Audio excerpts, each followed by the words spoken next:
नमस्कार. आज आपण 18व्या श्लोकाचा अर्थ जाणून घेणार आहोत. श्लोक 18.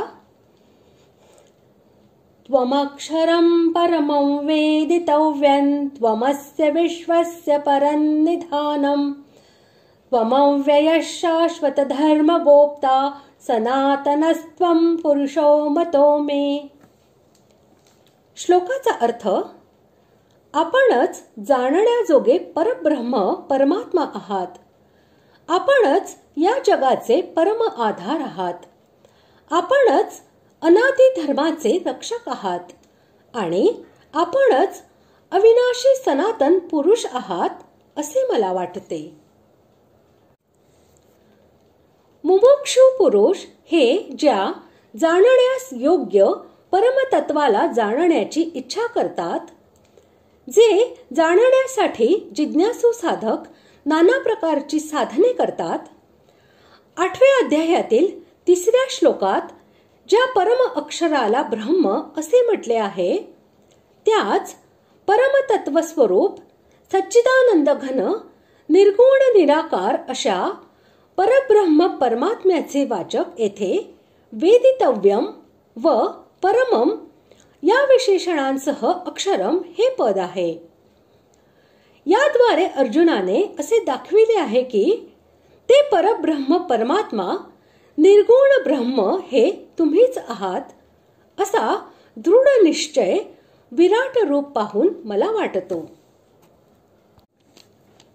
वेद, शास्त्र, पुराण, स्मृती, संतवाणी आणि तत्वज्ञ जीवनमुक्त महापुरुष यांच्याद्वारा जाणून घेण्यायोग्य जे परमानंद स्वरूपी अक्षर ब्रह्म आहे, ज्याला निर्गुण निराकार म्हणतात, ते आपणच आहात.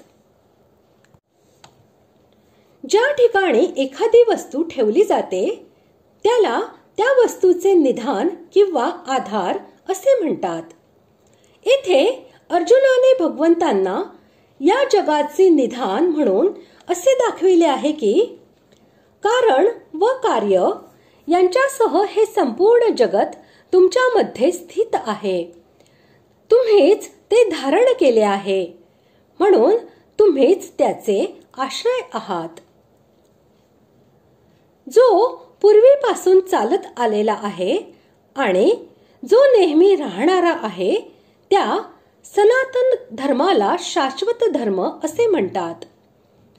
भगवंत हे वारंवार अवतार घेऊन त्या धर्माचे रक्षण करतात, म्हणून भगवंतांना अर्जुनाने शाश्वत धर्म गोप्ता असे म्हटले आहे.